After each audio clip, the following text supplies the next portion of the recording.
Hello, welcome to Video Mania 2. I'm the Dude Man Encounter Duncan, and today, as I've been doing more recently, talking about horror movies, today I'm going to talk about one of the Friday the 13th movies. Now, my favorite ones in this series, and there are several films, are probably Part 4, Part 6, Part 8, where that's called Jason Takes Manhattan, and Jason X. I liked the remake too from 2009. That was good too. But Jason X is kind of cheesy, but I love it. But anyway, the one I'm going to talk about today is Friday the 13th Part 4, the final chapter, or so we thought.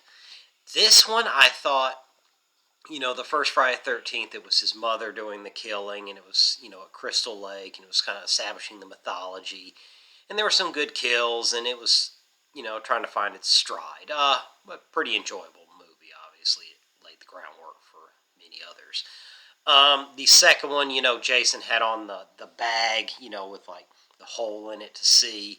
And, it had some good kills, and, it started getting a little better. And, it was pretty entertaining for the most part. And then the third one, I thought, it was 3D, so it had a little bit of a gimmick. There were some good kills in there, and overall, I enjoy it. But this one here, I thought it really found the balance of what Jason's about, and Camp Crystal Lake, and all that stuff. And he also meets, his adversary for future installments, Tommy Jarvis. He's a kid here. He's played by Corey Feldman. Now, the movie itself was directed by Joseph Zito, and it has Judy Aronson in it from American Ninja and Weird Science. And I did a Facebook chat with her, with many other people. There was like a fandom for a horror fandom, and she did a Facebook live chat, and we got to ask her questions. And there was always a thing on IMDb, which is notoriously inaccurate, but she did say that the story in there, when she was out on a raft, for her scene to get killed, it was really, really cold. And, they wouldn't let her warm up, in between takes. So it started getting pretty hard for her. And Ted White, I believe the guy who played Jason, he took up for her and was like, I'm not shooting anything till you let her warm up. It was a tough shoot, and, he really took up for her, said, I'm not doing anything until you let her warm up. So she said that was true. So that was a pretty cool story. Now, the movie itself is Jason isn't dead, and he escapes the hospital, and, from the morgue, and he kills a couple people there, of course. And then he goes back to his home camp, Crystal Lake, and of course some teenagers, Judy Aronson among one of them. Crispin Glover plays another one there. And they're going to throw a house party and, get wasted and stuff.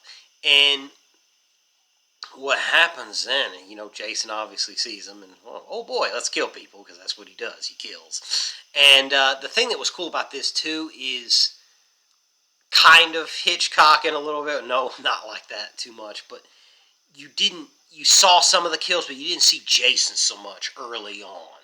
You just saw like a hand or an axe come through, do the killing. You didn't see too much of him, which was kind of cool. I liked that. And as the story progressed, Tommy Jarvis was a kid, and he's next door to the house the teenagers are renting. And, he stays there with his mother and his sister. And so that they eventually learn the startling truth that Jason's out to get all of them. And, Tommy eventually figures out Jason, how to stop him. But this movie just had some cool kills. And like I said, it's kind of slowly built up into it. And it's pretty cool. It had that grittiness. It wasn't too campy. I mean, and the music was there. So everything just really clicked on this one. That's why it's one of my more favorite ones. So I got this one, actually. I've had the collection for a while, and there's a million YouTube videos on it, so I'm not going to do one on that. But I got it because it was on sale. The Friday Friday the 13th box set from Shout Factory is absolutely amazing. If you're a fan of this series, I highly recommend it. It had 4K scans on several of them and 2K scans on other. These films have never looked better. They got all the rights issues. I mean, you cannot ask for a thing. I think it's even on sale right now for $90, and I had to pay more than that. But this is a steal. I mean, look at the artwork and all the stuff with Jason. And that's what this Blu-ray came from. So I'm going to be talking about some more releases from this box set that I have. And, I'm going to cover part 6, Jason Takes Manhattan, and I'll cover Jason X. I might get a couple others too. But definitely this one is really fun. And let me know in the comments what your favorite installments of Friday the 13th are. Do you like part 4? Any of those things, let me know in the comments. I'll see you probably Friday. So take care till next time, and don't forget to like and subscribe.